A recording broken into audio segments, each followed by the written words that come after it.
Welcome to our podcast series of Coffee with a Cord, where we discuss various peace and security related topics, including ongoing and emerging conflicts in Africa, policy developments, evolving theories, and innovative approaches to peace and security.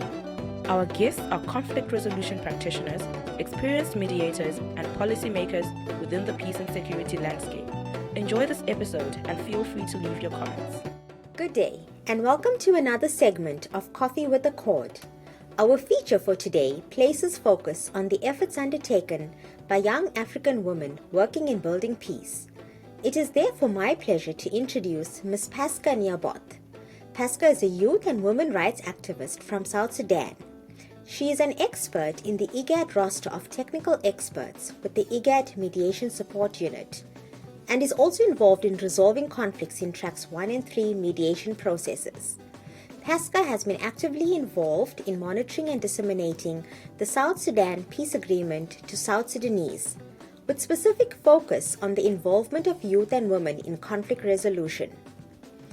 Before we get started, please enjoy this short insert, which will contextualize women's meaningful participation in peace processes, as well as the many resolutions passed to popularize the women, peace and security agenda and its commitments to advancing peace, security, human rights, and sustainable development.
Hello, Paska, and welcome to the segment of Coffee with a Cord. It is an absolute pleasure to have you engage with us today. I am in admiration for all the work that you are doing. So tell me, to begin this interview, at such a young age, you have been making waves as an activist, a feminist, and a peace builder. Where does that drive come from? Thank you very much, Marisha, and hello everyone that is tuned in today. It's good to be here. Thank you. This is a very nice initiative, of course, and thanks to that. Thank you. Basically, everyone has got their own stories of why they're doing something in their lives. And entering the field of peace building, advocacy work, and feminism work in a country like South Sudan, it did not just come out of the blue. It's through experiences of what I've seen on the ground, the experiences that I personally went through as a woman, and the experiences of the notion that peace is still a mystery amongst ourselves as citizens of this country, and not only citizens of this country, but across Africa as a whole. If you know the history of South Sudan, it's been different channels of conflict over and over and over again. And I think that spark came in at one point. I was in one of the refugee camps, and one old man was talking. We were just in a circle and just having a conversation, and he was saying, "My daughter, peace for our country is not going to be possible right now because look at me. At my old age, I was born in conflict, in war. Those days with the Arabs, while it was still Sudan, before the separation of South Sudan and Sudan." And I gave birth in war. And my children, I've seen my children all grow up in war. And they've never seen the dividends. They've never enjoyed the dividends of peace. And look at my life. I'm here spending my old age in a refugee camp. And perhaps I will die here in a refugee camp. That was one point, or sparking point for me that, no, this has to stop already. Why is there circles of conflict and over? Yet conflict is very, very costly when you look at the human aspect of it. There is so much that happens, and we've seen how women and girls have suffered tremendously when it comes to sexual violence because it's been used as a weapon of war. And at the same time, of course, the rule of law cannot be working in that instance. And we've seen, even after the conflict has stopped and people are resolving conflicts, it's still the most vital voices, neutral voices that are supposed to take part in resolving this conflict, like women and youth, are all left out. So you ask yourself, why is that so? Why is the community not valuing women more? Like, why don't they bring them in more conversation in such instances? Because they've suffered enough, you know. So these are some of the sparking points that I may not resolve all the conflicts, but I can be a contributing factor to it. My silence and my attitude, if I keep quiet about it, then I'm also contributing to the problem. But speaking up and advocating against all these forms of violence, or advocating for more participation of women and young people in different peace processes, be it at resolving conflicts at the local levels, at the national levels, or even in the international arena, is the most important vital aspect, because we are all part of a society that all our voices matters. And these are some of the things that keeps motivating me every day, that life will get better if all of us come on board and try to resolve our issues collectively. So these are some of my sparking points, and I keep reminiscing that every morning that I wake up, that I'm going to contribute to a better society every day. Even if it's only one thing, I will be proud of, and I will know that I did not come on earth in vain. Thank you, Paska, for such an informed response. And I think one of the things we can't deny is, firstly, South Sudan has a lot of work to do. And you make a very good point about, generations being born into a time of war, an environment of conflict. And considering the amount of work, there's a lot of work that still needs to be done in peace building. What are some of the major challenges you face? And how do you find ways to overcome these in your day-to-day tasks? Yeah.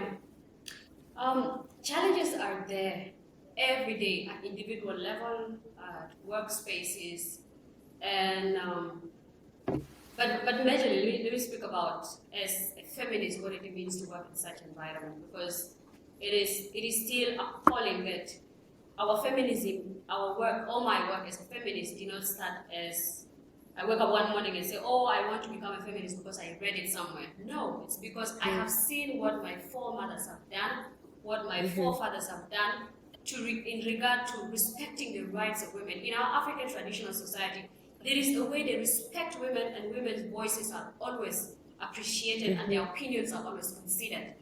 And we have, there is, for instance, the girls' battalion known as the Katibabanat here. They've been very vital voice during the liberation between this, in the SPLM, in the government, the old government of South Sudan, before it became an independent. And these were a powerful group of women, much as they did not achieve a higher education, but they knew that at some point our girls, our children have to come out, and they have to be in a better society. And our feminism, all my feminism, it's still informed by their decisions, by their values of the old days. And it becomes very challenging right now, because you cannot have a conversation and identify yourself as a feminist, because they will look at you in a lens of, oh, this is a westernized idea, this is not part of what we're talking about. And it is about your identity as a woman or as a person vis-a-vis what you're talking about. So what you're talking about or what you're advocating for becomes irrelevant in that conversation. So it's very frustrating. It becomes frustrating that you cannot, we are in a point where we're not supposed to identify ourselves. It is our work supposed to work for ourselves, but at more time you have to identify, I am like this, I am doing this, and I'm doing this. No, it shouldn't be like that. And this is one of the major challenges that not only me is facing, but so many feminists within the country, and also I'm sure in other parts of the world are also facing, because of the systemic the system of patriarchal, the entrenched patriarchal system that is favoring one gender, and when the other gender comes in to try to advocate what is good for them, it becomes problematic. And there's so much conversation in that that makes it more frustrating. And the other challenge, basically, especially in peace building or in mediation processes, is most times mediations, much as it's deviating from the root causes of resolving a conflict, it goes to power sharing notion. And now, if a woman, if as stakeholders in the society, and you sit on the table, and this is where they always misunderstand, or we always misunderstand the mediation process, because instead of resolving a conflict, it becomes power sharing, or how much percentage should such and such person takes, such and such person takes, forgetting the whole reason why were the parties fighting in the first place. They were claiming that they want a better society. So better society does not necessarily mean that you need to have a major chunk of it. And when it comes to the perspective of women who are also taking part in this, they sideline you because they feel like you're not supposed to be part of getting the cake. This is how the language they use most times in mediation process. You're not supposed to get the chunk of the cake because you did not particularly participate in it, or you did not carry guns and all that. Well, if it is about dividing the cake, you've been raping me, you've been assaulting me, you've been killing me, you've been killing everybody in my circle, everybody in my society. So why is it very difficult in that aspect? And that is one challenge. And the other one is making participation of women, or the values of women in mediation, or in general in conflict resolution processes, as an affirmative action. Every time it's about how much percentage should we give the women? How much percentage should we give the women? But they're not looking at how can we bring the women together without necessarily putting a condition of affirmative action. Affirmative action is good, yes, but the conversation must not be only entailed in affirmative action, where, for instance, ours now is 35% affirmative action, but which is still struggling even to be fully implemented. It is struggling big time, struggling with all the parties that are involved in this conflict. And but leaving out a major chunk of that percentage, which is about 65%. How about the 65%? If the affirmative action is still struggling, because there's so much conversation and so much focus on it, how about the 65%? Is it going to motivate people to come willingly to apply for this because they're qualified, or is still going to make women look like they're in a very vulnerable situation or state? We have to always give them what they want. And mind you, women are not given. They claim what is theirs, you know? And these are some of the challenges, and we feel like the conversation has to go on and change people's mindset about how they view peace processes and how they view women involvement in resolving conflicts. I think that perspective has to be. Oh, thank you very much, Paska. There's many takeaways to take from, what you have just shared with us. On the one hand, looking at the drive of women, and not just from now, but generations of women, and the willingness to learn, the willingness to impart that knowledge down from the various generations. I'm glad you spoke about the patriarchal nature of the environment, because that was one of the questions. And you make very good points about how, it's a space that you have to battle when it comes to power sharing. But we don't have very much time left, and I would like to get your thoughts on what advice would you give to young women that are engaged in mediation and peace building in their communities? So what is the key lessons you can share?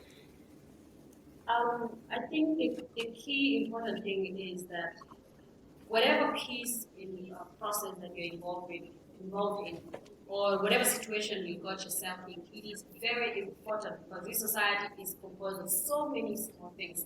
So value the work that you're doing and do it to the best of your ability, because to lead does not necessarily be that you have to be at the front line. Being in the background, actually, you have more impact. You can lead from behind, and also appreciate the fact that leadership is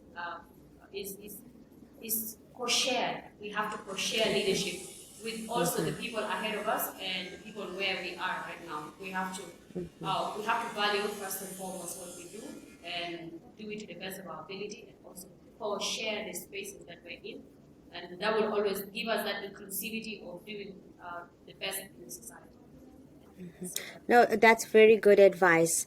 So, to just end off and to round up in very briefly, please share with us and tell us what gives you the drive to keep going. What wakes you up in the morning? What gives me life is the fact that I'm given another chance to be alive, and knowing that there's so many people outside there that are also driven. There's so many people who are involved in this field of peace building, advocacy work to better society. So I feel like as a collective, there's just so many of us, even if we are very far apart. So that motivates me so much that there will be a time where we'll enjoy the dividends of peace, what peace is. But doing it right now is what is going to bring that peace that we're all looking at.